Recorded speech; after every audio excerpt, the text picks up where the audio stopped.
नमस्कार स्टूडेंट, स्वागत है आपका हमारे YouTube चैनल में। तो पिछले वीडियो में हमने एक्सरसाइज 9.2 का क्वेश्चन नंबर 1 किया था। आज हम करने वाले हैं क्वेश्चन नंबर 2। तो क्वेश्चन नंबर 2 को स्टार्ट करने से पहले कुछ बेसिक चीज़ें हैं जो हम देख लेते हैं। तो देखिए यहाँ पर डिमांड क्या होता है। Demand is a function of P. D से हम किसको डिनोट करते हैं, डिमांड को। तो यहाँ पर क्या लिखा है, demand is a function of P. तो फिर मार्जिनल डिमांड क्या होगा। आप एक बात हमेशा ध्यान में रखना कि जहाँ पे भी मार्जिनल आ जाए, चाहे वो मार्जिनल सप्लाई हो, मार्जिनल कॉस्ट हो या फिर मार्जिनल डिमांड हो, वहाँ पे आपको क्या करना है, डिफ्रेंशिएट करना है। ठीक, समझ में आया। जहाँ पे भी मार्जिनल आ जाए वहाँ पे आपको क्या करना है, डिफ्रेंशिएट करना है। अब देखो यहाँ पर मार्जिनल डिमांड क्या होगा, D D upon D P. मतलब हम क्या कर रहे हैं, जो डिमांड है ना उसको डिफ्रेंशिएट कर रहे हैं विथ रिस्पेक्ट टू पी। अब विथ रिस्पेक्ट टू पी क्यों किया, देखिए जैसे आपके पास अगर y is equal to F X है और मैं बोलूँ आपको डिफ्रेंशिएट करने के लिए, तो आप इसको डिफ्रेंशिएट करोगे with respect to x। x से क्यों, बिकॉज यहाँ पर क्या है, x है। सेम वे यहाँ पर क्या है, देखो p है, तो इसको हम डिफ्रेंशिएट करेंगे विथ रिस्पेक्ट टू p। समझ में आया। जैसे देखो आपके पास y is equal to F X है, तो आप क्या लिखते हो, D Y by D X is equal to, ऐसे करके लिखते हो कि नहीं, बोलो, D Y by D X लिखते हो। तो अब यहाँ पर y कहाँ से आया, यहाँ से आया, यहाँ पर y है तो y आ गया अपॉन, अभी dx क्यों आया, क्योंकि हम इसको डिफ्रेंशिएट कर रहे हैं विथ रिस्पेक्ट टू x। अब देखो यहाँ पर क्या लिखा है, D D upon D P. अब ये d कहाँ से आया, बोलिए, किसको हम डिफ्रेंशिएट कर रहे हैं, डिमांड को। अब यहाँ पर p कहाँ से आया, विथ रिस्पेक्ट टू p, क्योंकि यहाँ पर क्या है p। आई होप कि आपको ये क्लियर हो गया होगा। चलो अब यहाँ पे सेकेंड वन क्या है, सप्लाई फंक्शन। तो देखो supply is a function of p। तो फिर मार्जिनल सप्लाई क्या होगा, इजी है, बताइए क्या होगा, ds अपॉन डी पी। मतलब सप्लाई को हम क्या करेंगे, डिफ्रेंशिएट करेंगे विथ रिस्पेक्ट टू p। अब p से क्यों, क्योंकि देखो यहाँ पर क्या है p मतलब क्या, प्राइस। p मतलब क्या, प्राइस। ओके चलो यह आप समझ गए। अभी थर्ड देखना, थर्ड क्या है। अभी आप है ना, मैं आपको जो भी बता रही हूँ बस आप इसको समझ के रखो। इसको यूज कैसे करना है वो आपको कब पता चलेगा, जब आप सम सॉल्व करोगे तब, क्योंकि आपके लिए ये सब कुछ नया है, आपने इससे पहले कहीं पे भी नहीं पढ़ा है ना। तो आपको थोड़ा कंफ्यूजिंग लग रहा होगा कि ये मैं आपको क्या बता रही हूँ, लेकिन ऐसी कोई बात नहीं है। देखो आप बस इसको समझ के रखो, जब आप क्वेश्चन सॉल्व करोगे तो आपको समझ में आएगा कि यहाँ पर मैंने आपको क्या बताया। ओके चलो अभी थोड़ा में देखते हैं total cost function. So cost is a function of x. अब ये कॉस्ट क्या होता है, जैसे आप कोई भी गुड्स प्रोड्यूस कर रहे हो तो उसके ऊपर आप कितना खर्चा कर रहे हो, वो आपका क्या है, कॉस्ट है। और एक्स मतलब number of units, number of goods produce. समझ में आया। So cost is a function of x. अब बात करते हैं मार्जिनल कॉस्ट की। तो मैंने आपको क्या बोला था, जहाँ पे भी मार्जिनल आता है तो इसका मतलब क्या, आपको क्या करना है, डिफ्रेंशिएट करना है। तो यहाँ पर आप किसको डिफ्रेंशिएट करोगे, सी मतलब कॉस्ट को करोगे विथ रिस्पेक्ट टू व्हाट, एक्स। समझा। नेक्स्ट वन क्या है, एवरेज कॉस्ट। तो average cost is equal to क्या होगा, सी अपॉन एक्स, मतलब टोटल कॉस्ट अपॉन एक्स। अब टोटल रेवेन्यू। अब ये रेवेन्यू क्या होता है, देखो जैसे एग्जाम्पल के लिए आप समझो कि क्या करते हो, आप दुकानदार हो, कोई भी सामान बेच रहे हो और आपके पास कोई आया, समझो कि आपकी स्टेशनरी की दुकान है, ठीक है। आपके पास कोई आया पेन लेने, क्या लेने आया, पेन लेने आया। अब उसने बोला कि आप मुझे 3 पेन दे दो और एक पेन का वहाँ पे जो प्राइस है ना वो कितना है, 5 रुपीज़ है, ठीक। तब यहाँ पर आपका रेवेन्यू क्या होगा, 3 5 15 रुपीज़ इज योर रेवेन्यू। समझ में आया रेवेन्यू क्या होता है। तो रेवेन्यू का फॉर्मूला क्या है, P इंटू डी, मतलब प्राइस इंटू डिमांड। देखो ये क्या है, डिमांड है, ये क्या है, प्राइस है कि नहीं। तो दोनों का मल्टीप्लाई किया तो हमें रेवेन्यू मिला, राइट। तो यहाँ पे भी total revenue is equal to क्या होगा, P इंटू डी, मतलब प्राइस इंटू डिमांड। ओके अब एवरेज रेवेन्यू क्या होता है, तो एवरेज रेवेन्यू क्या होता है, R अपॉन डी। क्या होता है, R अपॉन डी। R मतलब क्या, total revenue upon D, D मतलब डिमांड, ठीक। तो अभी मैंने आपको बताया रेवेन्यू इज इक्वल टू क्या, P इंटू डी। तो इसके प्लेस पर मैंने लिखा P into D upon D. तो यहाँ पर क्या होगा, देखो डी से डी हो जाएगा कैंसल, बचा क्या P, मतलब average revenue is equal to what, P। समझ में आया आपको, average revenue is equal to P, P मतलब प्राइस। ओके, अब लास्ट वन क्या है, टोटल प्रॉफिट। तो टोटल प्रॉफिट आप कैसे निकालोगे, R माइनस C, मतलब रेवेन्यू माइनस कॉस्ट। समझ में आया, ठीक है। तो ये कुछ बेसिक चीज़ें थी जो आपको जानना जरूरी था, क्योंकि बिना इसको जाने अगर मैं आपको डायरेक्टली सम बताने लगूँ तो आपको नहीं समझेगा। ओके, तो चलिए अभी हम क्वेश्चन स्टार्ट करते हैं। अब देखिए यहाँ पर एक्सरसाइज 9.2 में क्वेश्चन नंबर 2 क्या दिया है, सॉल्व द फॉलोइंग एग्जाम्पल्स। इसमें फर्स्ट ऑफ क्वेश्चन क्या है, the demand D for a price is given as D is equal to 27 upon P. देखो यहाँ पर डी इज इक्वल टू क्या दिया है, 27 अपॉन पी। आपको फाइंड क्या करना है, देखो क्या लिखा है, find the rate of change of demand when price is 3। यहाँ पर आपको फाइंड करना है the rate of change of demand जब प्राइस कितना है, 3 है। तो rate of change of demand का मतलब क्या, आपको क्या फाइंड करना है, D D upon D P. इसको आप कैसे पढ़ोगे, the rate of change of demand with respect to price, right.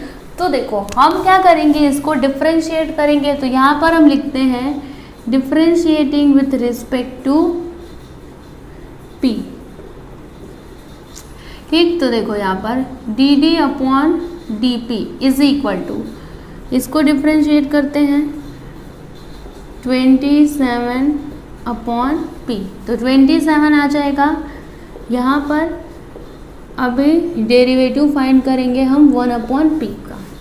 अब यहाँ पर देखना 27 फिर डेरिवेटिव ऑफ, तो अभी ये जो 1 अपॉन पी है मैं इसको ऐसे लिख सकती हूँ p का पावर -1, राइट। क्योंकि देखो आपने 7th स्टैंडर्ड में पढ़ा है कि अगर आपके पास 1 अपॉन m है तो आप इसको ऐसे लिख सकते हो m रेज टू -1। ऐसा क्यों, क्योंकि देखो यहाँ पे इसका पावर क्या है, 1 है। तो अभी जब मैं इसको ऊपर लेकर के जाऊंगी तो ये जो पावर है ना ये माइनस में हो जाएगा, ठीक है। तो अब यहाँ पर देखो 27, यहाँ पर आप कौन सा फॉर्मूला यूज़ करोगे, x रेज टू n का, तो -1p -1 मतलब यहाँ पर देखो क्या आएगा, 27 माइनस p का पावर -2, इट मीन्स -27p और इसका पावर -2, ठीक। अब मुझे क्या करना है, देखो ये जो -2 है ना, मुझे यहाँ पर माइनस नहीं चाहिए, तो मैं क्या करूँगी, -27 लिखा, ये जो p रेज टू -2 है ना इसको मैं अपॉन में कर दूंगी, तो यहाँ पर हो जाएगा p²। जैसे देखो पहले p नीचे था, तो जब मैं इसको ऊपर लेकर के गई तो इसका पावर माइनस में हो गया। वैसे ही अगर इसका पावर माइनस में है तो जब मैं इसको नीचे लेकर के जाऊंगी तो इसका पावर हो जाएगा प्लस में। समझ में आया आपको। तो यहाँ पर D D upon D P कितना आया, -27 अपॉन p², राइट। अब यहाँ पर क्वेश्चन में क्या दिया है, देखो when p is equal to कितना है, 3, when p is equal to 3 then D D upon D P, मतलब the rate of change of demand with respect to price कितना होगा। देखो मैं यहाँ पर लिख रही हूँ क्या आया है, -27 अपॉन p², तो -27 अपॉन p के प्लेस पर हम लिखेंगे 3 और इसका स्क्वायर, तो -27 अपॉन 3 का स्क्वायर करो 9, 9 1 से 9, 9 3 से 27, मतलब D D upon D P is equal to कितना आ गया, -3। तो जब प्राइस कितना है, 3 है, तो the rate of change of demand कितना आया, -3। समझ में आ गया आपको। तो ये हो गया आपका फाइनल आंसर।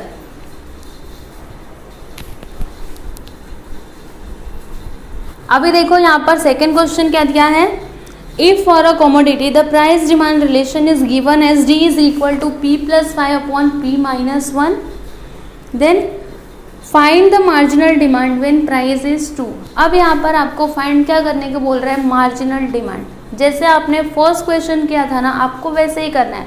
फर्स्ट क्वेश्चन में क्या था, the rate of change of demand और यहाँ पर क्या है, मार्जिनल डिमांड। तो आप कंफ्यूज मत होइएगा, rate of change of demand बोले या फिर मार्जिनल डिमांड बोले, हमें क्या फाइंड करना है, D upon D P. Okay, और यहाँ पे प्राइस कितना दिया है, 2 दिया है। तो चलिए हम इसको सॉल्व करते हैं। तो सबसे पहले हम क्या करेंगे, इसको डिफ्रेंशिएट करेंगे। तो यहाँ पर लिखते हैं differentiating with respect to P.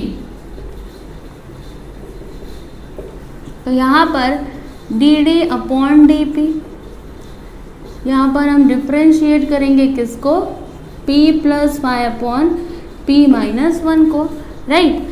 तो अब आप इसको ध्यान से देखो, यहाँ पर आप कौन सा रूल यूज़ कर सकते हो, डिवीज़न रूल है ना, u अपॉन v वाला। तो ये जो न्यूमरेटर है ये क्या हो जाएगा आपका u, ये हो जाएगा v। तो पहले क्या आता है, v आता है, तो यहाँ पर मैंने लिख दिया p माइनस 1। फिर डिफ्रेंशिएट करेंगे किसको, u मतलब p प्लस वाई को, फिर माइनस आता है, उसके बाद क्या आता है, u आता है, तो p प्लस वाई, फिर डिफ्रेंशिएट करेंगे किसको, v मतलब p माइनस 1 को।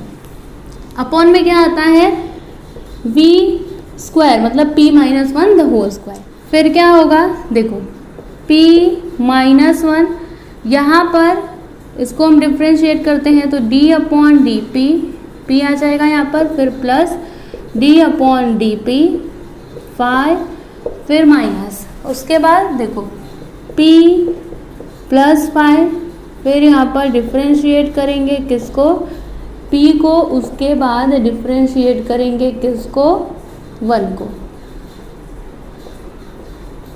ठीक। अपॉन में क्या आ जाएगा, p minus 1 the whole square, right. अब देखो क्या हो जाएगा, p माइनस 1, फिर यहाँ पर p का डेरिवेटिव क्या होगा, 1 होगा। अब यहाँ पे मैंने 1 कैसे लिखा, क्योंकि देखो x का डेरिवेटिव क्या होता है, 1 होता है। जब हम ऐसा करते थे d अपॉन डी एक्स और यहाँ पे x रहता था, तो इसका डेरिवेटिव मैंने आपको क्या बोला था, 1 बोला था। तो यहाँ पर d अपॉन डी पी और यहाँ पर p है, तो इसका डेरिवेटिव क्या होगा, 1 होगा। समझ में आया आपको, नहीं समझे तो एक बार फिर से देखो। देखो यहाँ पर क्या होगा, अभी आप इसको मत देखो, यहाँ पर जब आप इसको सॉल्व करोगे तो यहाँ पर ये वाला x इसके पास आ जाएगा upon dx, right. dx upon dx हो गया, तो dx से dx कैंसिल मतलब 1। अब यहाँ पर क्या है, d अपॉन डी पी और यहाँ पर p है, राइट। तो देखो p इसके पास आ जाएगा अपॉन डी पी, तो डी पी कैंसिल, क्या आ गया, 1, मतलब इसका डेरिवेटिव क्या होगा, 1 होगा। तो जहाँ पर भी p आता है ना, आप ये समझ जाओ, मतलब अगर उसको आप डिफ्रेंशिएट कर रहे हो विथ रिस्पेक्ट टू p, ठीक, तब वहाँ पे उसका डेरिवेटिव क्या होगा, 1 होगा। समझ में आया। उसके बाद प्लस 5 का डेरिवेटिव 0, फिर माइनस p प्लस 5, और यहाँ पर देखो p का डेरिवेटिव क्या होगा, 1, माइनस 1 का डेरिवेटिव 0, फिर p minus 1 the whole square. उसके बाद देखिए p माइनस 1 का मल्टीप्लाई 1 में करोगे तो आपको p माइनस 1 मिलेगा, फिर माइनस p प्लस 5 का मल्टीप्लाई 1 में करोगे तो p प्लस 5 मिलेगा। अब देखना माइनस प्लस माइनस p हो जाएगा, फिर minus plus minus 5 upon p minus 1 the whole square. उसके बाद plus p minus p cancel, minus 1 minus 5 minus 6 upon p minus 1 the whole square. तो आपको यहाँ पर D D upon D P कितना मिला, minus 6 upon p minus 1 the whole square, right. अब देखना क्वेश्चन में p का वैल्यू कितना दिया है, 2 दिया है। यहाँ पर मैं लिखती हूँ कि when p is equal to 2 then D D upon D P क्या होगा। देखो p का वैल्यू हम क्या ले रहे हैं, 2 ले रहे हैं ना, तो p के प्लेस पर हम 2 लिखेंगे अपॉन p माइनस 1 मतलब 2 माइनस 1 द होल स्क्वायर।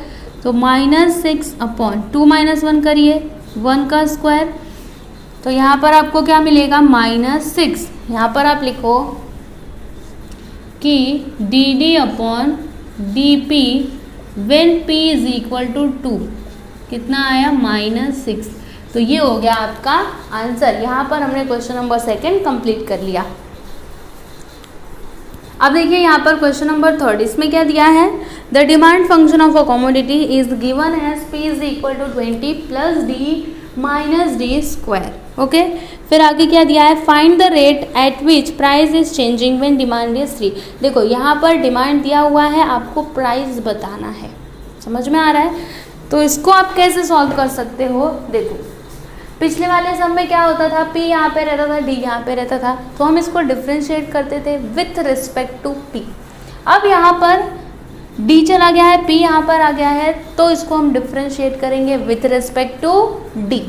तो यहाँ पर मैं लिखती हूँ differentiating with respect to D। तो dP अपॉन dd होगा, right, d upon dd 20 plus d minus D square. Okay, तो d अपॉन dd यहाँ पर 20, उसके बाद प्लस है तो प्लस, फिर d अपॉन dd यहाँ पर d, फिर माइनस d अपॉन dd यहाँ पर d स्क्वायर। ओके, अब बताइए 20 का डेरिवेटिव क्या होगा, 0 प्लस d का डेरिवेटिव क्या होगा, 1 होगा, क्योंकि हम यहाँ पे डिफरेंशिएट कर रहे हैं विथ रिस्पेक्ट टू d। देखो यहाँ पर तो आप लिख दो 1 माइनस, अभी यहाँ पे आप कौन सा फॉर्मूला यूज़ करोगे, x⁻n का, तो क्या आएगा 2d। समझा, यहाँ पर क्या आ गया, देखो dp upon dd is equal to 1 minus 2d। ठीक, अब यहाँ पे डिमांड कितना दिया है, 3 दिया है, तो यहाँ पर मैं लिखती हूँ when demand is equal to 3 then dp upon dd कितना होगा, देखो यहाँ पर d कितना है, 3 है ना, तो यहाँ पर आप लिखो d इज इक्वल टू 3। अब आपके पास क्या आया है, 1 माइनस 2d, तो d के प्लेस पर हमें लिखना है 3, मतलब यहाँ पर 1 माइनस 2 3 इज 6, इट मीन्स यहाँ पर क्या आएगा -5। तो यहाँ पर आप लिखो कि therefore dp upon dd when d is equal to 3 कितना आ गया, -5। This is your answer. Okay,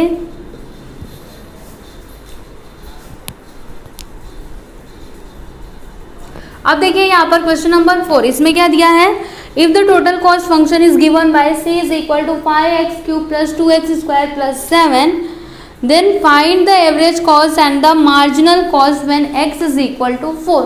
देखिए आपको यहाँ पर एवरेज कॉस्ट भी बताना है और मार्जिनल कॉस्ट भी बताना है। ओके, तो देखो पहले हम एवरेज कॉस्ट निकालते हैं, उसके बाद हम मार्जिनल कॉस्ट निकालेंगे। तो average cost is equal to क्या होता है, c अपॉन x होता है। तो देखो मैं यहाँ पर लिखूंगी average cost is equal to c upon x, right. तो यहाँ पर c क्या है, देखो यहाँ पर लिखा हुआ है 5x³ plus 2x square plus 7 upon x। ठीक, अब हम क्या करेंगे ना, ये जो x है ना, इस x को हर एक के डिनोमिनेटर में लिखेंगे, ऐसा हम कर सकते हैं। तो यहाँ पर लिख दिया plus 2x square upon x plus 7 upon x। ऐसा हम क्यों लिख सकते हैं, क्योंकि देखो जब आप इसको सॉल्व करोगे तो क्या होगा, देखो सबके डिनोमिनेटर्स क्या है, सेम है, तो इनको हम बस एक ही बार लिखेंगे और ऊपर के जो भी हैं उन सभी को प्लस कर देंगे, मतलब फिर से आपका यही आ जाएगा। ठीक है, तो आप इसको ऐसे करके लिख सकते हो। अब देखो यहाँ पर x से x कटेगा, यहाँ पर x स्क्वायर बचेगा, यहाँ पर x से x कटेगा, यहाँ पर x बचेगा, मतलब यहाँ पर देखो एवरेज कॉस्ट क्या आया आपका 5x square plus 2x plus 7 upon x। Okay, अब देखना आपकी टेक्स्ट बुक में x का वैल्यू क्या दिया है, 4 दिया है, तो यहाँ पर आप लिखो कि when x is equal to 4 तब एवरेज कॉस्ट क्या होगा। देखो अब हमें x के प्लेस पर क्या लिखना है, 4 लिखना है। तो देखो 5 into 4 square plus 2 into x है, तो 4 प्लस 7 अपॉन 4।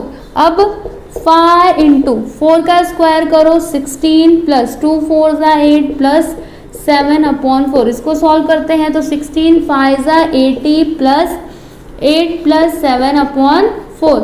80 plus 8 88 plus 7/4। ठीक, क्रॉस मल्टीप्लीकेशन कर दीजिए तो कितना आएगा, 8 4 ज़ा कितना होता है 32, कैरी आ गया 3, 8 4 ज़ा 32, 32 प्लस 3 35, 352 प्लस 7/4। मतलब average cost is equal to क्या मिलेगा आपको, प्लस करिए, आपको मिलेगा 259/4। ये आ गया आपका एवरेज कॉस्ट। ठीक, हमें मार्जिनल कॉस्ट भी फाइंड करना है तो चलिए हम यहाँ पर फाइंड कर लेते हैं। Marginal cost is equal to क्या होगा, DC/DX, राइट, DC/DX होगा। तो हम क्या करेंगे, ये जो C है ना, ये जो कॉस्ट दिया है इसको डिफ्रेंशिएट करेंगे। तो चलिए C इज इक्वल टू यहाँ पर क्या है 5x³ plus 2x² plus 7, right, यही है ना। तो यहाँ पर आप लिखो differentiating with respect to x। तो यहाँ पर DC/DX इज इक्वल टू क्या होगा, देखो 5 यहाँ पर आ जाएगा, D/DX x³ को डिफ्रेंशिएट करेंगे प्लस 2 बाहर आ जाएगा, डिफ्रेंशिएट करेंगे x² को प्लस डिफ्रेंशिएट करेंगे 7 को। ठीक, फिर यहाँ पर देखो 5 इंटू x³ का derivative 3x² plus 2 into x² का डेरिवेटिव 2x प्लस 7 का डेरिवेटिव 0। मतलब आपको क्या मिलेगा, 5 3 ज़ा 15x² प्लस 2 2 ज़ा 4। मतलब यहाँ पर आ जाएगा 4x और 0 है तो 0 को मत लिखो। अब x का वैल्यू कितना है 4 है, तो यहाँ पर मैं लिखती हूँ, देखो यहाँ पर मैं लिखूंगी कि when x is equal to 4 then marginal cost क्या होगा। देखो मैं यहाँ पर लिख रही हूँ DC/DX when x is equal to 4, कितना आया है 15x² प्लस 4x। तो अब हमें x के प्लेस पर लिखना है 4 इंटू 4। तो देखो 15 इंटू 4 4 ज़ा 16 प्लस 4 4 ज़ा 16, 15 इंटू 16 करो, 6 5 ज़ा 30, 6 1 ज़ा 6, 9 5 1 0 4 2, कितना आया 240। तो यहाँ पर देखो मैं यहाँ पर लिख रही हूँ 240 प्लस 16 कितना मिलेगा आपको 6, और यहाँ पर 5 256। तो यहाँ पर देखो मार्जिनल कॉस्ट कितना आ गया, जब x का वैल्यू कितना था 4, 256। तो ये है आपका क्वेश्चन नंबर 4 का सॉल्यूशन। ओके, इसमें क्या क्या बोला था आपको फाइंड करने को, एवरेज कॉस्ट और क्या मार्जिनल कॉस्ट। तो देखो यहाँ पर हमने एवरेज कॉस्ट निकाला और मार्जिनल कॉस्ट आपका क्या है 256। ओके, अब हम देखते हैं क्वेश्चन नंबर 5। तो इसमें क्या दिया है, देखो the total cost function of producing n notebooks is given by c is equal to 1500 minus 75n plus 2n² plus n³/5। फिर आगे क्या बोल रहा है, find the marginal cost at n is equal to 10। देखो यहाँ पे आपको ना मार्जिनल कॉस्ट बताना है, यहाँ पे टोटल कॉस्ट दिया गया है, आपको मार्जिनल कॉस्ट बताना है when n is equal to 10। तो मार्जिनल कॉस्ट का मतलब हमें क्या करना पड़ेगा, डिफ्रेंशिएट। तो चलो यहाँ पर मैं लिखती हूँ डिफ्रेंशिएटिंग विथ रिस्पेक्ट टू, बताइए यहाँ पर x आएगा क्या, क्योंकि आप बोलोगे कि फॉर्मूले में तो x है, लेकिन यहाँ पर देखो क्या है n है ना, तो आप यहाँ पर क्या लिखोगे n लिखोगे, मैंने लिख दिया। अब DC/dn इज इक्वल टू, देखो डेरिवेटिव ऑफ 1500 माइनस, यहाँ पर देखो ये जो कोएफिशिएंट है उसको हम यहाँ पर लिख देंगे, उसके बाद डिफ्रेंशिएट करेंगे किसको, n को, प्लस देखो इसमें से 2 को यहाँ पर लिखेंगे, फिर डिफ्रेंशिएट करेंगे किसको, n² को। ठीक, फिर अब इसमें से क्या बाहर आएगा, तो इसमें से बाहर आ जाएगा 1/5, डिफ्रेंशिएट करेंगे हम n क्यूब को। समझ में आया आपको? ठीक, तो यहाँ पर देखो 1500 का डेरिवेटिव क्या होगा, 0, क्योंकि ये क्या है, एक कांस्टेंट वैल्यू है। फिर -75 इंटू, अब n का डेरिवेटिव क्या होगा, 1 होगा। क्यों? क्योंकि हम इसको डिफ्रेंशिएट कर रहे हैं विथ रिस्पेक्ट टू n, है ना। तो आप यहाँ पर लिख दो 1, फिर प्लस 2 इंटू n स्क्वायर का डेरिवेटिव क्या होगा, 2n। तो यहाँ पर मैं लिख देती हूँ 2n प्लस 1/5। अब n क्यूब का डेरिवेटिव क्या होगा, 3n स्क्वायर। फिर 75 plus 2 2 4n plus 3n square upon 5। Okay, अब उसके बाद देखो आपके टेक्स्ट बुक में देखो n का वैल्यू कितना दिया है, 10 दिया है ना, n का वैल्यू 10। तो यहाँ पर मैं लिखती हूँ when n is equal to 10, तब मार्जिनल कॉस्ट कितना होगा, dc upon dn when n is equal to 10। देखो हमें क्या करना है, n के प्लेस पर ना 10 लिखना है। तो -75 plus 4 into 10 plus 3 into 10 square upon 5। फिर -75 प्लस 4 10 40 प्लस देखो 10 का स्क्वायर क्या हो जाएगा, 100, 100 3 300 अपॉन 5। अब -75 प्लस 40 कितना आएगा, -35, राइट। यहाँ पर plus 300 upon 5।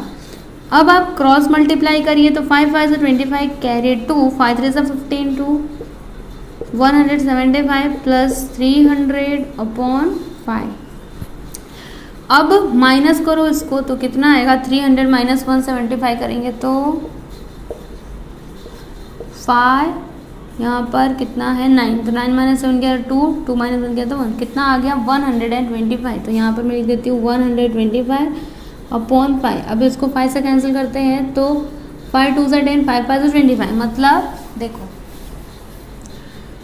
dc upon dn when n is equal to 10 कितना आया 25। तो ये हो गया आपका फाइनल आंसर। यहाँ पर हमने क्वेश्चन नंबर 5 कंप्लीट कर लिया।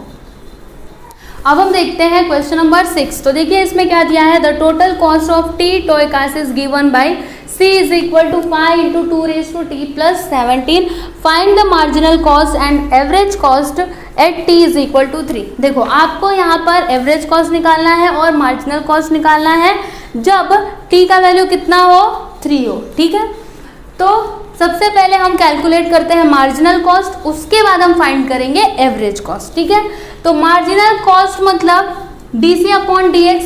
और मैंने आपको क्या बोला था स्टार्टिंग में कि जब भी मार्जिनल आए आपको फॉर्मूला समझो आप भूल गए, आपको कुछ भी याद नहीं है, लेकिन जब मार्जिनल वर्ड आ जाता है मतलब आपको क्या करना है, डिफरेंशिएट करना है, ठीक। तो यहाँ पे हम डिफरेंशिएट करेंगे विथ रिस्पेक्ट टू t, क्योंकि यहाँ पर देखो क्या है t है ना, तो हम यहाँ पर लिखेंगे differentiating with respect to t। तो यहाँ पर dc upon dt is equal to क्या होगा, देखो यहाँ पर 5 बाहर आ जाएगा, d upon D T 2 raise to t plus d upon D T 17। Okay, तो अब क्या होगा, देखिए यहाँ पर मैंने 5 लिखा। अब यहाँ पर हम कौन सा फॉर्मूला यूज़ करेंगे, यहाँ पर क्या है 2 रेज टू t है। तो याद करो मैंने आपको एक फॉर्मूला बताया था a रेज टू x का, क्या होता है इसका derivative a raise to x log a। तो ये आपको इस फॉर्म में दिखाई दे रहा है कि नहीं दे रहा है, दे रहा है ना। तो यहाँ पर क्या होगा 2 रेज टू t log 2, यहाँ पर log a है तो यहाँ पर क्या आएगा log 2 आएगा, क्योंकि a के प्लेस पर देखो a के प्लेस पर यहाँ पर क्या है 2 है ना, तो इसलिए यहाँ पर 2 आ जाएगा। अब इसका डेरिवेटिव क्या 0, मतलब आपको क्या मिला 5 into 2 raise to t log 2। इतना क्लियर है आपको? इतने में कोई भी डाउट नहीं होना चाहिए, बहुत ही इजी क्वेश्चन है।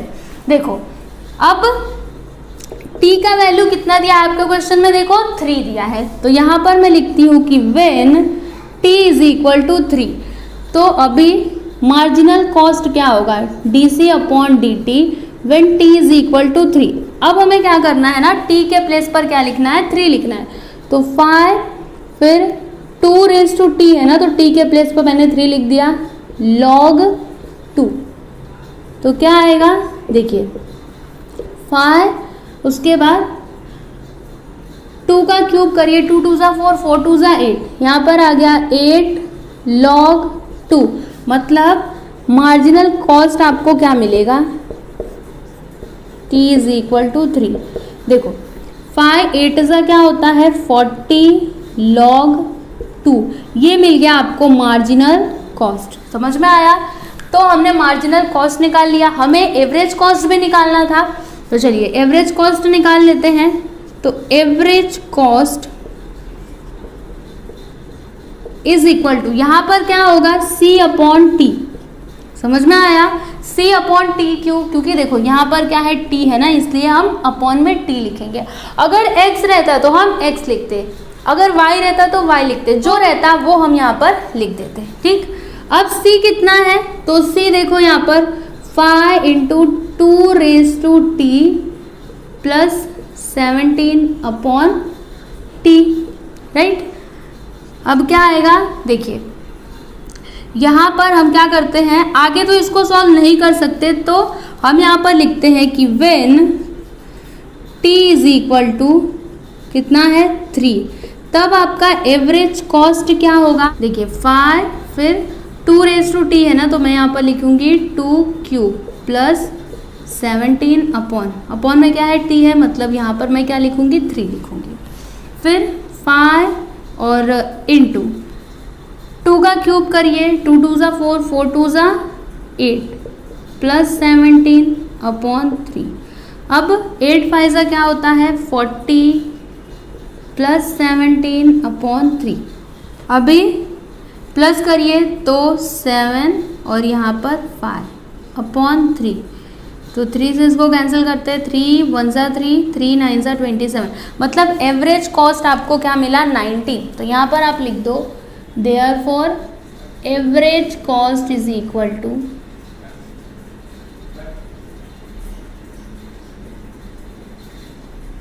90। ठीक, तो ये हो गया आपका क्वेश्चन नंबर 6 का सॉल्यूशन। यहाँ पर आपको मार्जिनल कॉस्ट निकालना था और एवरेज कॉस्ट निकालना था। तो देखो मार्जिनल कॉस्ट आपका क्या आया है, कहाँ पर? ये देखो, ये है आपका मार्जिनल कॉस्ट, ठीक है ना, ये है आपका मार्जिनल कॉस्ट और ये है आपका एवरेज कॉस्ट। 19 मार्जिनल कॉस्ट कितना आया है? 40 log 2। ओके, अब हम देखते हैं क्वेश्चन नंबर 7। तो देखिए इसमें क्या दिया है, if for a commodity the demand function is given by d is equal to root over 75 minus 3p, find the marginal demand function when p is equal to 5। देखो आपको यहाँ पर मार्जिनल डिमांड फाइंड आउट करना है, तो marginal demand मतलब क्या? d upon dp, right. तो यहाँ पर देखो इसको हम डिफ्रेंशिएट करते हैं, तो यहाँ पर हम लिखेंगे डिफ्रेंशिएटिंग विथ रिस्पेक्ट टू, यहाँ पर क्या आएगा? p। ठीक, तो dd अपॉन dp, यहाँ पर d अपॉन dp डिफ्रेंशिएट करना है रूट 75 माइनस 3p को, राइट। अब देखना इसका डेरिवेटिव क्या होगा। तो देखो मैंने आपको याद करो एक फॉर्मूला बताया था, रूट x जब होता है तो उसका डेरिवेटिव क्या होता है बताइए? 1/2 रूट x। ठीक, ये फॉर्मूला मैंने आपको 9.1 में बताया था। रूट x का डेरिवेटिव क्या होता है? 1/2 रूट x, राइट। तो ये देखो आप समझो कि ये पूरा क्या है? x है जो रूट में है। ठीक, तो इसका डेरिवेटिव क्या होगा? 1/2 रूट x। तो यहाँ पर 1/2 क्या आता है? Root x। तो यहाँ पर आप क्या लिखोगे? Root over 75 minus 3p। Okay, अब आपको क्या करना है, देखो ये जो 75 माइनस 3p है ना, आपको इसे फिर से डिफ्रेंशिएट करना पड़ेगा। तो मैं यहाँ पर लिखती हूँ d अपॉन डी पी, यहाँ पर 75 माइनस 3p, ठीक। तो 1 अपॉन 2 रूट 75 माइनस 3p। अब देखना यहाँ पर मैं मल्टीप्लाई कर देती हूँ। देखो 75 का डेरिवेटिव क्या होगा, 0, और माइनस लगा दिया, 3 यहाँ पर आ जाएगा। p का डेरिवेटिव क्या होगा, 1 होगा, ठीक। तो आपको यहाँ पर क्या मिलेगा, देखो 0 माइनस 3 करोगे तो -3, और -3 इंटू 1 करोगे तो -3 अपॉन 2 रूट 75 माइनस 3p, ठीक। ये क्या आया आपका, dd अपॉन dp। अब क्वेश्चन में देखिएगा, यहाँ पर p इज इक्वल टू क्या दिया है, 5 दिया है, ठीक। तो यहाँ पर मैं लिखती हूँ कि when p is equal to 5, तो जब p इज इक्वल टू 5 है तो फिर dd अपॉन dp क्या होगा। देखो मैं यहाँ पर लिख रही हूँ dd upon dp when p is equal to 5। क्या करेंगे हम, p के प्लेस पर 5 लिखेंगे, तो -3 upon 2 root over 75 minus 3 into p कितना है, 5। तो कितना आएगा, देखिए -3 अपॉन 2 फिर रूट ओवर 75 माइनस 3 5 सा 15, मतलब कितना आएगा, देखो -3 अपॉन 2 फिर रूट में 75 माइनस 15 करिए तो आपको कितना मिलेगा, 60। तो यहाँ पर मैं लिख देती हूँ 60, ओके। इतना क्लियर है। अब उसके बाद से ये जो 60 है इसको हम ऐसे लिख सकते हैं 15 इंटू 4, क्योंकि 15 4 का क्या होता है, 60 होता है। तो देखो हम क्या लिखेंगे यहाँ पर, -3 अपॉन 2, रूट में क्या मैंने बोला 15 इंटू 4, क्योंकि 15 4 का क्या होता है, 60 होता है। अब -3 अपॉन, देखो ये जो 4 है अगर हम इसको रूट के बाहर निकालें तो क्या आएगा, 2 इंटू 2 है ना। जब आप 4 को रूट के बाहर निकालोगे तो आपको 2 ही मिलेगा ना, और ये पहले से 2 है तो 2 इंटू 2 लिख दिया मैंने। रूट के अंदर लिखेंगे 15, ओके। अब देखो -3 अपॉन 2 2 सा 4, और यहाँ पर रूट में 15, ये आ गया आपका dd अपॉन dp, मतलब ये है आपका मार्जिनल डिमांड। तो आप यहाँ पर लिख दो therefore dd upon dp when p is equal to 5, कितना आया, -3 अपॉन 4 फिर root 15, okay. This is your final answer. इसको मैं रफ कर देती हूँ। तो देखिए ये है क्वेश्चन नंबर 7 का सॉल्यूशन।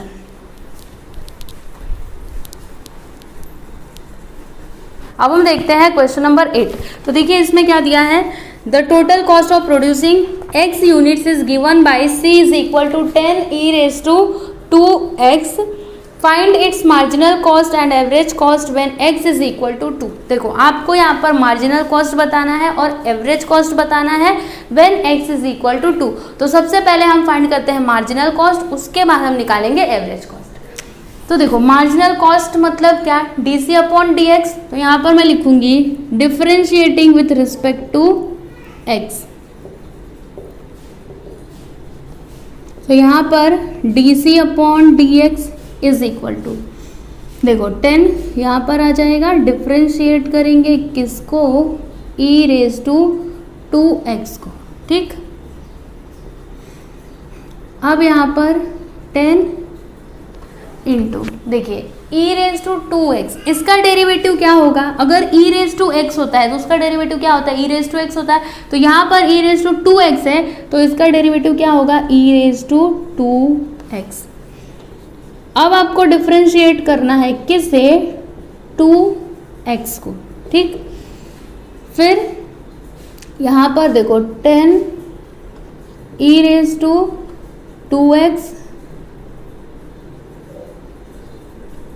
इंटू, देखो यहाँ पर क्या होगा, 2 को पहले लिखेंगे फिर डिफ्रेंशिएट करेंगे किसको, x को, मतलब यहाँ पर 10 e raise to 2x into 2, x का डेरिवेटिव 1, मतलब देखो 10 e raise to 2x into 2 1 ज़ा 2, अभी मल्टीप्लाई करिए 10 2 ज़ा 20, तो यहाँ पर 20 ई रेज टू 2x आ गया, ये है आपका dc अपॉन dx। ठीक, अब आपके क्वेश्चन में ना x का वैल्यू कितना दिया है, 2 दिया है, तो when x is equal to 2 then dc upon dx क्या होगा, चलिए देखते हैं।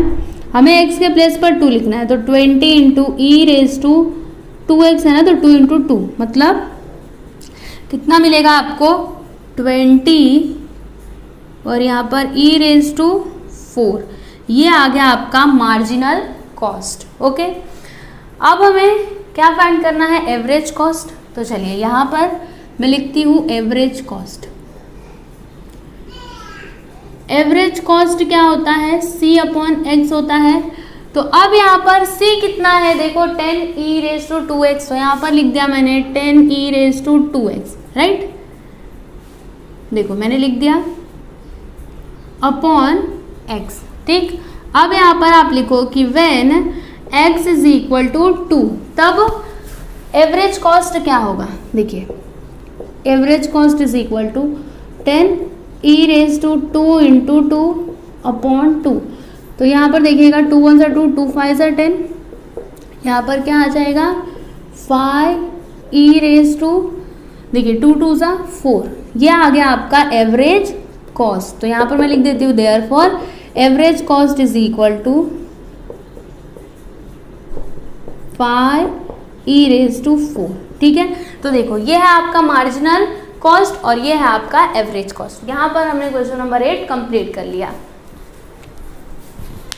अब देखते हैं हम क्वेश्चन नंबर 9।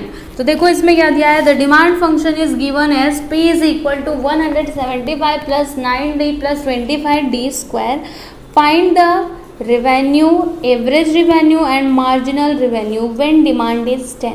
देखो आपको यहाँ पर क्या क्या फाइंड करना है, आपको यहाँ पर फाइंड करना है रेवेन्यू,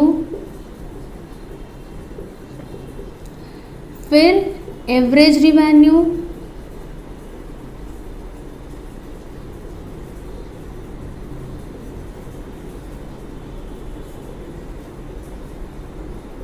और क्या, मार्जिनल रेवेन्यू।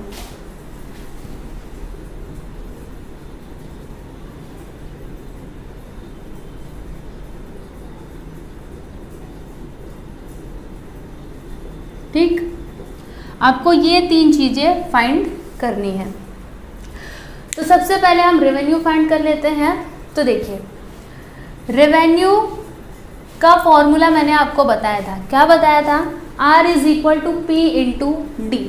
तो आपके पास P है और D मतलब क्या, डिमांड। तो हम यहाँ पर क्या करेंगे, इसमें ना D से मल्टीप्लाई कर देंगे, राइट, तो आपका रेवेन्यू आ जाएगा। तो चलो यहाँ पर मैं रेवेन्यू सबसे पहले फाइंड कर लेती हूँ। तो रेवेन्यू, इसको A डाल के करिएगा, ठीक है ना। रेवेन्यू इज इक्वल टू क्या होता है, P इंटू डी, राइट। तो यहाँ पर P क्या है, आप उसको लिख डालो 175 plus 9D plus 25D square, फिर D लिखो। अब आप क्या करो, मल्टीप्लाई करो, तो 175D हो जाएगा प्लस 9D इंटू डी, तो 9D square plus 25D square into D, तो 25D क्यूब। ठीक, इतना क्लियर है आपको। अब क्वेश्चन में देखना क्या दिया है, देखो व्हेन डिमांड इज 10, मतलब यहाँ पर D इज इक्वल टू कितना है, 10 है। तो यहाँ पर आप लिखो कि when D is equal to 10, तो यहाँ पर रेवेन्यू क्या होगा, देखो मैं यहाँ पर लिखती हूँ 175 इंटू डी के प्लेस पर 10 लिखो, प्लस 9 इंटू डी के प्लेस पर 10 लिखो, तो 10 का स्क्वायर प्लस 25 डी के प्लेस पर 10 लिखो। यहाँ पर क्यूब, तो कितना आएगा 1750 प्लस 10 का स्क्वायर 100, 100 इंटू 9 किया तो 900 प्लस 25 और 10 का अगर हम क्यूब करें तो हमें मिलेगा 1000, 1000 इंटू 25 करेंगे तो 25,000, राइट। अब इन सभी को आप प्लस कर दीजिए, आपको टोटल रेवेन्यू मिल जाएगा। तो देखो मैं यहाँ पर लिखती हूँ रेवेन्यू इज इक्वल टू, चलिए प्लस करते हैं तो 25,900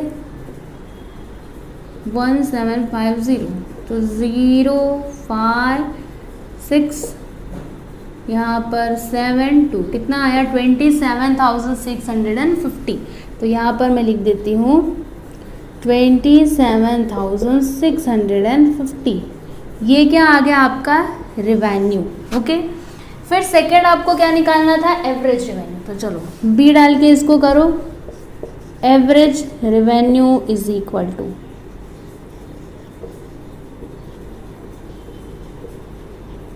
तो एवरेज रेवेन्यू मैंने आपको क्या बताया था, देखिए यहाँ पर average revenue is equal to P. तो आप क्या लिखोगे, पी क्या है यहाँ पर, इसी को लिख डालो 175 plus 9d plus 25d square. Okay, अब यहाँ पर d इज इक्वल टू कितना है 10 है, तो यहाँ पर लिखो when d is equal to 10, तब एवरेज रेवेन्यू क्या होगा, देखो 175 प्लस d के प्लेस पर लिखो 10, तो यहाँ पर 9 इंटू 10 प्लस 25 इंटू 10 यहाँ पर स्क्वायर। ओके, तो आपका एवरेज रेवेन्यू क्या आएगा, देखो average revenue is equal to 175 plus 9 into 10 किया तो 90 प्लस 25 और यहाँ पे 10 का स्क्वायर है ना, तो 10 का स्क्वायर करेंगे तो 100, 100 इंटू 25 2500, मतलब आपका एवरेज रेवेन्यू क्या आएगा,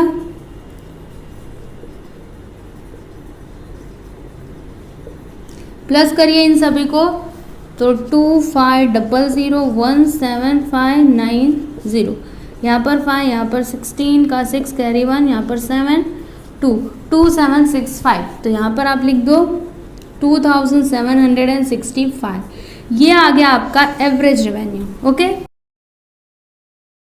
अब यहाँ पे नेक्स्ट क्या है, मार्जिनल रेवेन्यू। तो अब आप यहाँ पे बोलोगे कि मैंने आपको मार्जिनल रेवेन्यू का फॉर्मूला बताया ही नहीं है। तो देखो मैंने आपको एक वर्ड बोला था, क्या बोला था, जब भी मार्जिनल आ जाए मतलब आपको क्या करना है, डिफरेंशिएट करना है। अगर मार्जिनल डिमांड है तो आपको डिमांड को डिफरेंशिएट करना है, अगर मार्जिनल कॉस्ट है तो आपको जो टोटल कॉस्ट रहेगा उसे डिफरेंशिएट करना है, अगर मार्जिनल सप्लाई है तो आपको क्या करना है, सप्लाई को डिफरेंशिएट करना है। वैसे ही अगर यहाँ पर मार्जिनल रेवेन्यू है मतलब आपको क्या करना है, रेवेन्यू को डिफरेंशिएट करना है। ठीक, अब आप बोलेंगे कि यहाँ पे तो रेवेन्यू दिया ही नहीं है, यहाँ पे प्राइस दिया है, लेकिन इसमें रेवेन्यू है, कहाँ पर है, ये देखो यहाँ पर हमने रेवेन्यू निकाला था कि नहीं, देखो यहाँ पर revenue is equal to P into D करके ये आया था ना, ये क्या है आपका रेवेन्यू है। तो मार्जिनल रेवेन्यू निकालने के लिए हम क्या करेंगे, इसको डिफरेंशिएट करेंगे। समझ में आया, तो चलो हम इसको करते हैं। मैं क्या करती हूँ, इसको यहाँ से मिटा देती हूँ। ठीक, तो देखिए यहाँ पर मैं लिखती हूँ मार्जिनल रेवेन्यू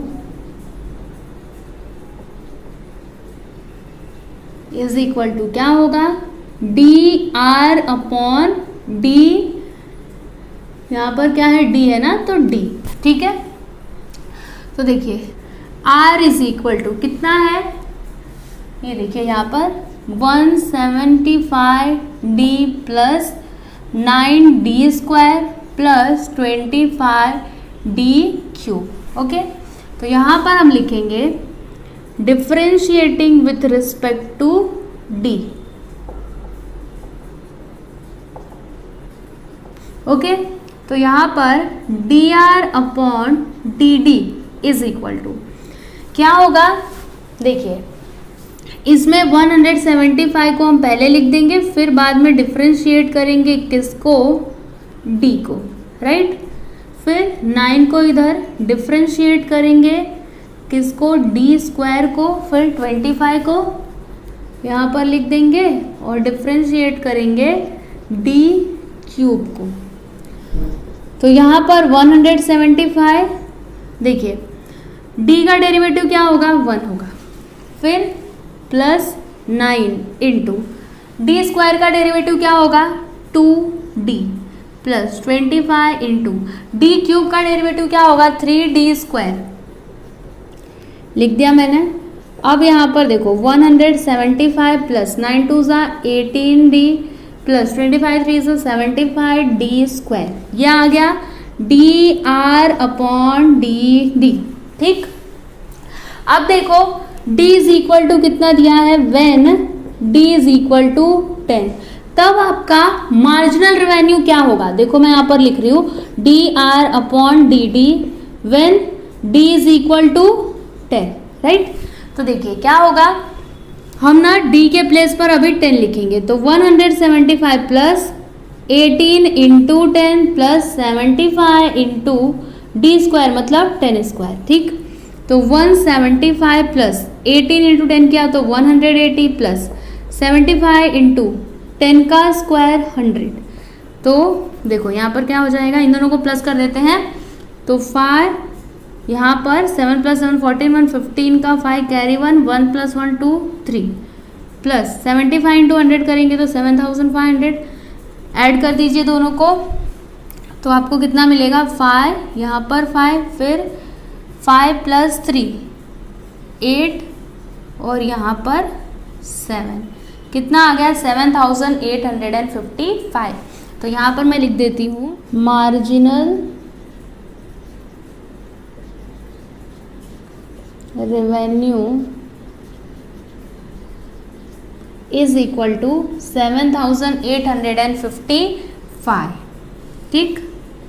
तो ये हो गया आपका मार्जिनल रेवेन्यू, ये हो गया आपका एवरेज रेवेन्यू, ये हो गया आपका रेवेन्यू, ठीक है। क्वेश्चन में यही बोला था रेवेन्यू बताओ, तो हमने बता दिया एवरेज रेवेन्यू, देखो यहाँ पर मार्जिनल रेवेन्यू ये रहा, ठीक है। तो यहाँ पर हमने क्वेश्चन नंबर 9 कंप्लीट कर लिया।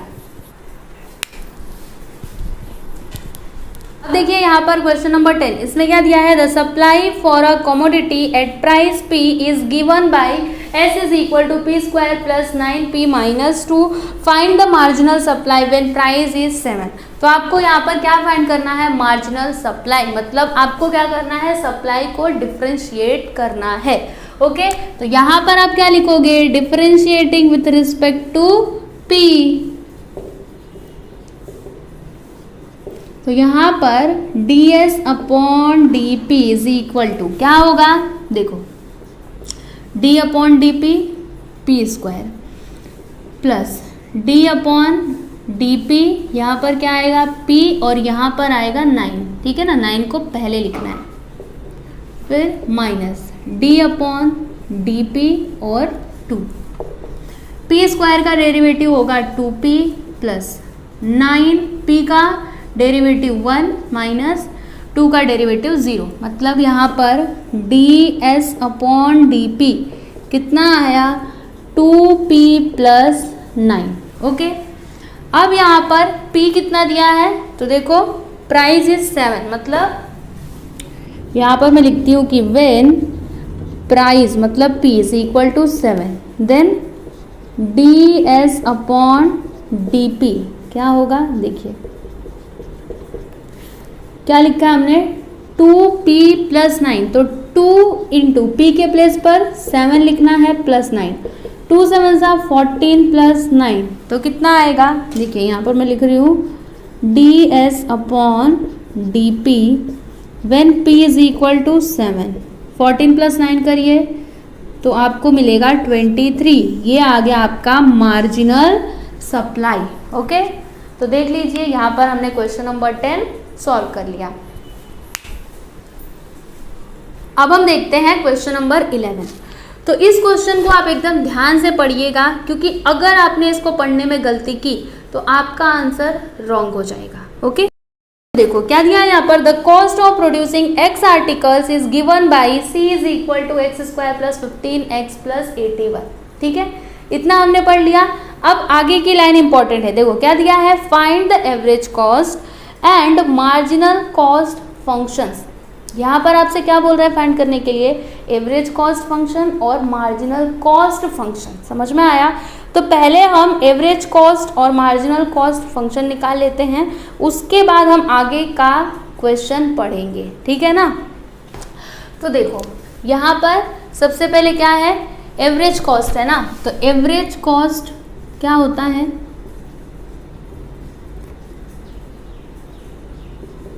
C अपॉन x होता है। तो यहाँ पर C कितना है, देखिए x square plus 15x plus 81 upon x।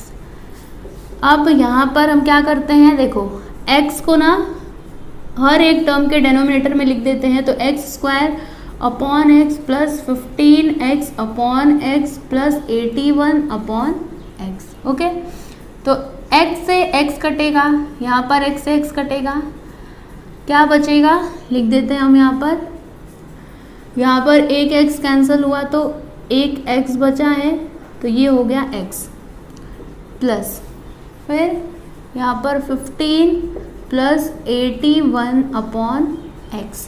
तो ये क्या हो गया आपका एवरेज कॉस्ट। तो यहाँ पर आप लिख दो एवरेज कॉस्ट। ओके, इसमें आपको x का वैल्यू पुट नहीं करना है, क्योंकि क्वेश्चन में क्या बोला है, एवरेज कॉस्ट फंक्शन, मतलब आपको बस यहीं तक फाइंड करना है, इसके आगे का आपको नहीं करना है। ठीक, ये हो गया एवरेज कॉस्ट। अब मार्जिनल कॉस्ट, तो यहाँ पर इसको आप फर्स्ट डाल के करो, ठीक है ना, अभी इसी में सेकेंड डाल के करो, मार्जिनल कॉस्ट। तो marginal cost is equal to क्या होता है, DC अपॉन DX। राइट, जब भी मार्जिनल आया मतलब आपको क्या करना है, डिफरेंशिएट करना है। तो आपके पास कॉस्ट कितना है, लिख लो इसको, X square plus 15x plus 81। Right, अब इसको डिफरेंशिएट करो, तो यहाँ पर हम लिखेंगे differentiating with respect to x। तो यहाँ पर DC upon DX is equal to, देखो D upon DX, X square लिख दो प्लस 15 यहाँ पर आ जाएगा, D अपॉन DX x लिख दो प्लस D अपॉन DX 81 लिख दो। तो यहाँ पर एक्स स्क्वायर का डेरिवेटिव क्या होगा, 2x प्लस 15 इंटू एक्स का डेरिवेटिव 1, फिर प्लस 81 का डेरिवेटिव 0, मतलब आपको यहाँ पर देखो DC अपॉन DX कितना मिलेगा, 2x प्लस 15। ठीक है, तो आपको बस इतना ही करना था। देखो हमने एवरेज कॉस्ट निकाला और मार्जिनल कॉस्ट निकाला। ठीक, अब हम आगे पढ़ेंगे क्वेश्चन को। तो देखो आगे क्या दिया है कि find marginal cost when x is equal to 10। अब यहाँ पे आगे क्या बोल रहा है कि मार्जिनल कॉस्ट आपको निकालना है जब x कितना है, 10 है। ठीक, तो हम क्या करेंगे, x इज इक्वल टू 10 लेंगे, तो यहाँ पर मैं लिखती हूँ थर्ड नंबर डाल के, ठीक है ना, क्योंकि देखो पहली वाली लाइन में क्या था, आप क्या निकालो, average cost and marginal cost functions. ठीक, इसमें x का वैल्यू पुट करने के लिए आपको नहीं बोला था, तो हमने देखो एवरेज कॉस्ट निकाल लिया, फिर मार्जिनल कॉस्ट निकाल लिया, यहाँ पर x का वैल्यू पुट नहीं किया। ठीक, फिर आगे वाली लाइन में क्या बोल रहा है कि find marginal cost when x is equal to 10। अब देखो आपको यहाँ पर बोल रहा है x का वैल्यू पुट करने के लिए। ठीक है, तो देखो यहाँ पर क्या हो जाएगा, मैं यहाँ पर लिखूंगी when x is equal to 10, तो फिर मार्जिनल कॉस्ट क्या हो जाएगा मेरा, देखो DC upon DX when x is equal to 10। तो DC अपॉन DX कितना आया है, 2x प्लस 15, तो 2 इंटू 10 प्लस 15, 2 10 are 20 प्लस 15, मतलब यहाँ पर क्या आ जाएगा 35। तो यहाँ पर आप लिख दो DC upon DX when x is equal to 10। समझ में आया, ये हो गया आपका मार्जिनल कॉस्ट। कब, जब x का वैल्यू क्या है, 10 है। अब उसके बाद आगे क्वेश्चन को पढ़िएगा। अब नेक्स्ट लाइन में देखिए क्या दिया है, find x for which the marginal cost equals the average cost. अब आपको यहाँ पर x का वैल्यू फाइंड आउट करने के लिए बोल रहा है। कब? यहाँ पे कंडीशन क्या है, देखो marginal cost equals the average cost, मतलब marginal cost and average cost अगर इक्वल होते हैं तब आपको क्या फाइंड करना है, x का वैल्यू फाइंड आउट करना है। तो देखो यहाँ पर मैं इसको सॉल्व करती हूँ। ये क्या हुआ था, थर्ड ना, तो अभी यहाँ पे फोर्थ नंबर डाल के इसको करो। यहाँ पे कंडीशन क्या है, marginal cost is equal to average cost.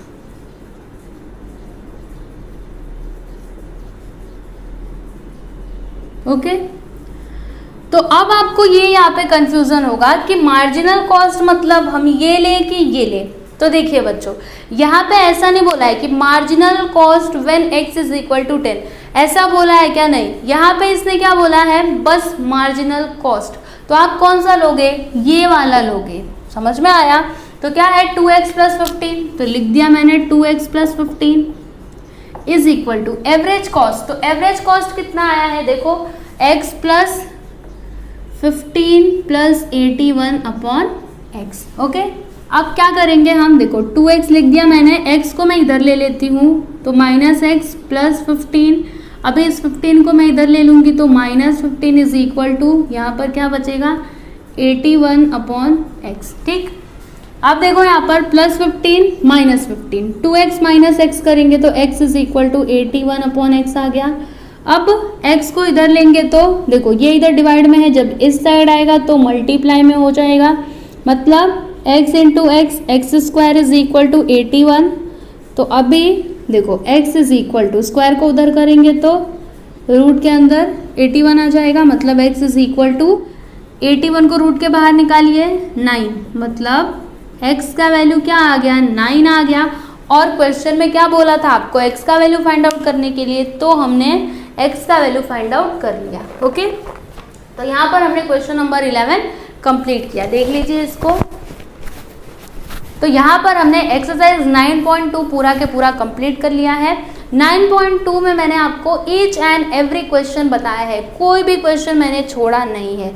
लेकिन फिर भी अगर आपको किसी भी क्वेश्चन में डाउट है तो आप मुझे कमेंट करके बता सकते हो। मैं कोशिश करूँगी कि आपके डाउट को क्लियर करूँ। ओके, तो मिलते हैं हम अगले वीडियो में, तब तक के लिए नमस्कार।